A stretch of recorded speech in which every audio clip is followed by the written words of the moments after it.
లోక్సభ సాక్షిగా మరొకసారి బయటపడ్డ వైసీపీ ద్వంద్వ వైఖరి అంటూ ఒక ప్రచారం కూడా ప్రస్తుతం ఏపీ రాజకీయ వర్గాల్లో విస్తృతంగా జరుగుతోంది. నిన్న ఏదైతే మహిళా రిజర్వేషన్ బిల్లుకు సంబంధించి లోక్సభలో మరి చట్ట సవరణ బిల్లు పెట్టినటువంటి నేపథ్యంలో అక్కడ ఓటింగ్ లో వైసీపీ తమ ద్వంద్వ వైఖరిని ప్రదర్శించింది అంటూ కూడా ఈ రకమైనటువంటి కొన్ని ప్రచారాలు జరుగుతున్నాయి. గతంలో కూడా వైసీపీ ఇదే తరహా వ్యవహరించినటువంటి తీరు ఒకంత వివాదాస్పదంగా మారిన నేపథ్యంలో మరి మహిళా రిజర్వేషన్ బిల్లు పైన వైసీపీ చేసినటువంటి ఈ రాజకీయ క్రీడ ఎలా అర్థం చేసుకోవాలి, ఇదే అంశాలు మనతో విశ్లేషించేందుకు సీనియర్ జర్నలిస్ట్ డివిఎస్ గారు ఉన్నారు. సార్ నమస్తే. నమస్తే సార్, గతంలో కూడా ఇదే తరహాలో కేంద్రంలో ప్రవేశపెట్టినటువంటి ఒక బిల్లుకి మేము ప్రతిపక్షం అయినా కూడా మేము మద్దతు తెలుపుతున్నామని చెప్పి బయటకి ప్రకటించారు. కానీ నిన్న మహిళా రిజర్వేషన్ బిల్లో అదే తరహా ప్రకటనలు చేసి మళ్ళీ ఆ బిల్లుకి వ్యతిరేకంగా వైసీపీ ఓటేసింది. అంటే వాళ్ళ ద్వంద్వ వైఖరిని మరొకసారి నిరూపించుకుంది అనేటువంటి ఒక ప్రచారం అయితే జరుగుతుంది. అంటే ఈ తరహా గేమ్స్ ప్లే చేయడం వల్ల ఏం సాధిద్దామని, లేదంటే ఏం మెసేజ్ ఇద్దామని? ఇలాంటి గేమ్స్ ఆడేవాడే జగన్మోహన్ రెడ్డి. అంటే జగన్ మోసం మరోసారి దేశం చూసిందా? లోక్సభ ప్రత్యక్షంగా చూసిందా? ఎందుకంటే ఇప్పుడు ఈ మహిళా రిజర్వేషన్ బిల్లు, లేకపోతే ఇది డీలిమిటేషన్ బిల్లులు, 3 బిల్లులపై నిన్న జరిగిన ఓటింగ్లో జగన్మోహన్ రెడ్డి ఏమని చెప్పాడు? తన పార్టీ వాటికి మద్దతు ఇస్తోంది అన్నాడు. ఇవాళ కూడా ట్వీట్ ఏం చేశాడు? అసలు ఇది ఒక చారిత్రక తప్పిదం అంటూ వీళ్ళంతా కూడా మహిళా ద్రోహులుగా మిగిలిపోతారు. అటు మహిళలకి అన్యాయం చేశారు, ఇటు దక్షిణాదికి అన్యాయం చేశారంటూ ఇచ్చాడు ట్వీట్. అంటే ఆ ద్వంద్వ ప్రమాణాలు, డబుల్ స్టాండర్డ్, ఆ 2 నాల్కల ధోరణి. ఒకసారి మీరు ఆ ఓటింగ్ ప్యాటర్న్ చూడండి. ఏది ఇప్పుడు 540 మంది సభలో ఉంటే 540 మందికి 528 మంది ఓటేశారు హాజరైన వాళ్ళు. 528 అంటే నీకు దగ్గర ఇంకా 540లో ఒక 12 ఓట్లు పడలే. ఈ 528లో 352 కనుక వస్తే 2/3 వచ్చేసినట్టే. ఈ బిల్లు ఆమోదం పొందేది. ఇప్పుడు 54 ఓట్లు తక్కువ పడ్డాయి దీంట్లో. సరే, ఎవరెవరి బలాలు ఎంతో చూద్దాం. ఎన్డీఏ బలం ఎంత? 293. బీజేపీ, తెలుగుదేశం, లేకపోతే నితీష్ కుమార్ జేడీయూ, ఈ రామ్ విలాస్ పాస్వాన్, మొత్తం శివశక్తి వాళ్ళది, షిండే వర్గం అన్నీ కలిపి కూడా నీకు 293 అయితే మరి ఇప్పుడు ఈ 528లో ఎన్ని వచ్చాయి? వాళ్ళకి 298 వచ్చాయి. అంటే వాళ్ళ బలం కన్నా 5 ఓట్లు ఎక్కువ పడ్డాయి. సరే, ఎక్కడ ఇండియా కూటమి, ఇదే ఈ బిల్లుని వ్యతిరేకించినటువంటి రాహుల్ గాంధీ, ప్రియాంక, లేకపోతే అఖిలేష్ యాదవ్, స్టాలిన్, మమతా బెనర్జీ, అందరూ ఈ కూటమికి వచ్చేసరికి నీకు వాళ్ళ యొక్క బలం ఎంత? వాళ్ళకు వచ్చిన ఓట్లన్నీ, వాళ్ళ బలం 201. ఇండియా కూటమి, మన Samajwadi party, DMK party, Congress, అటు శివసేన ఉద్ధవ్ వాళ్ళది కానీ అన్నీ కలిపి, ఎన్సీపీ శరద్ పవార్ది కానీ 201 రావాల్సింది. మరి ఇప్పుడు ఈ బిల్లుకి 230 ఓట్లు పడ్డాయి. అంటే మరి కల్ప్రిట్ ఎవరు? బ్లాక్ షీప్ ఎవరు? 29 ఓట్లు ఎక్కడి నుంచి ఎక్సెస్ వచ్చాయి వాళ్ళకి? ఎవరేశారు? అంటే నమ్మక ద్రోహం. 120B అనేది కేవలం ఆయన మీద ఛార్జ్ షీట్లోనే కాదు, ఆ సిబిఐ లేకపోతే ఈడీ, ఇప్పుడు ఈ ఓటింగ్లో కూడా నీకు అదే కనపడింది, నమ్మక ద్రోహం. అటు మోడీకేమో అమిత్ షా ఫోన్ చేశారు, వీళ్ళందరితో మాట్లాడారు, మిథున్ రెడ్డితో కానీ వీళ్ళతో కానీ. ఏమని చెప్పారు? మీకు మేము ఇస్తున్నామన్నారు మద్దతు. ఆయన అసలు ఆన్ ద ఫ్లోర్ మాట్లాడాడు.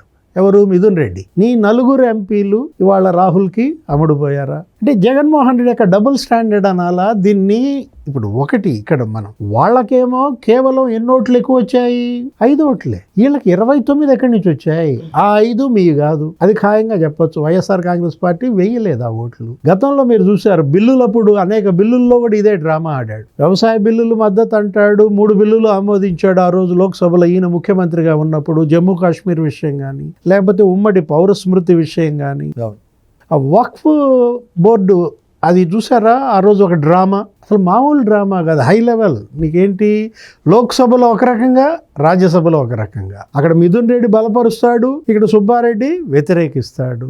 మళ్ళా విప్ జారీ చేస్తాడు. జగన్మోహన్ రెడ్డి ఎప్పుడు విప్ జారీ చేస్తాడు? ఓటింగ్ అయిపోయినాక జారీ చేస్తాడు. సుబ్బారెడ్డి ఏమంటాడు?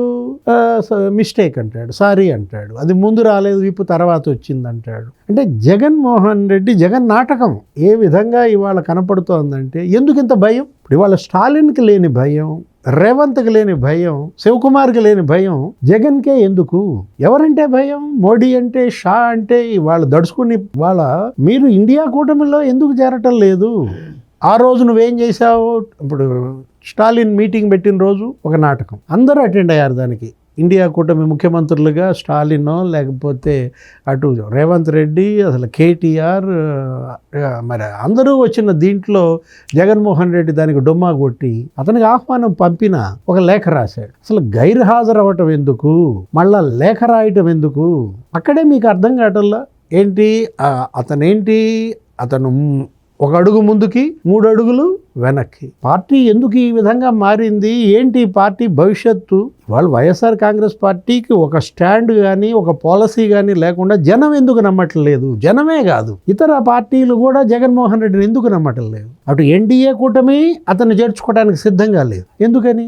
ఈ డబల్ స్టాండర్డ్స్ వల్లే. లేదు, ఇండియా కూటమి ఇతన్ని చేర్చుకుంటుందా?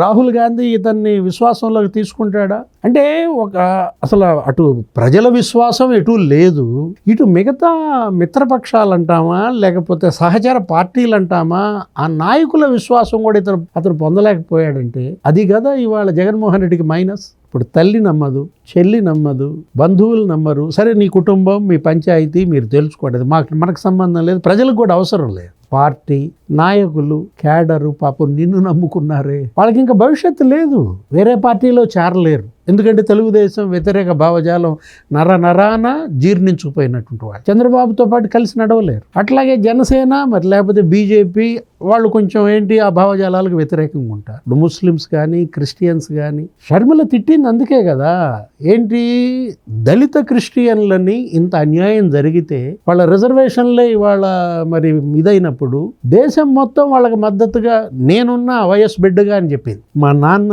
దళిత క్రిస్టియన్లని ఎస్సీలుగా చేర్చాలనేది మా నాన్న ఆకాంక్ష, రాజశేఖర రెడ్డి కోరిక. వైఎస్ బిడ్డగా మీకు అండగా ఉంటానంటూ షర్మిల సుప్రీంకోర్టునే ఖాతరు చేయలేదు. వచ్చిన జడ్జిమెంట్ అసలు ఏం భయపడే పరిస్థితులు, అందరూ నోరు తెరవకపోయినా మరి ధైర్యంగా రాజ్యాంగం ఆర్టికల్ పారాగ్రాఫ్ 3 మార్చమన్నారు. మణిపూర్లో చర్చిలు తగలబెట్టారు. జగన్మోహన్ రెడ్డి ఎక్కడ? ఆయన క్రిస్టియన్ అంటాడు, బైబిల్ చదువుతా 4 గోడల మధ్య అంటాడు. అరే, మణిపూర్లో అంత దురాగతం జరిగితే రాహుల్ గాంధీ వెళ్ళాడు, కనీసం నువ్వు ఖండన ఒక స్టేట్మెంట్ ఇవ్వలేదే.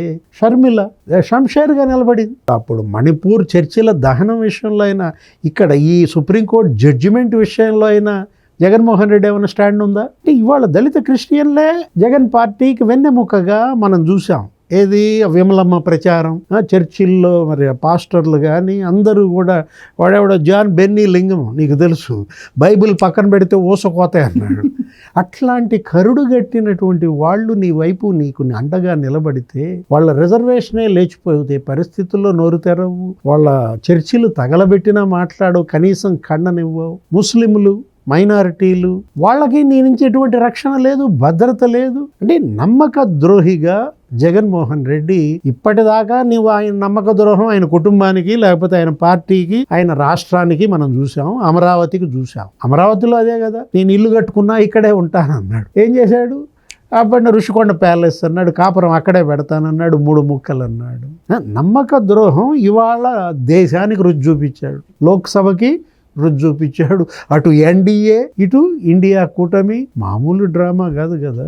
జగన్ అంటే ఇప్పటికైనా మరి మోడీ షాలకు తెలిసిందా ఇంకేం జరుగుతుంది? ఇప్పుడు ఈ 4 ఓట్లు పడలేదు, లోక్సభ ఓట్లు మిథున్ రెడ్డి ఈ రకంగా చేశాడు అని తెలిసిన వెంటనే బెయిల్ క్యాన్సిల్. ఏం జరుగుద్దో చూద్దాం. Thank you. Please subscribe to Leo News for more videos.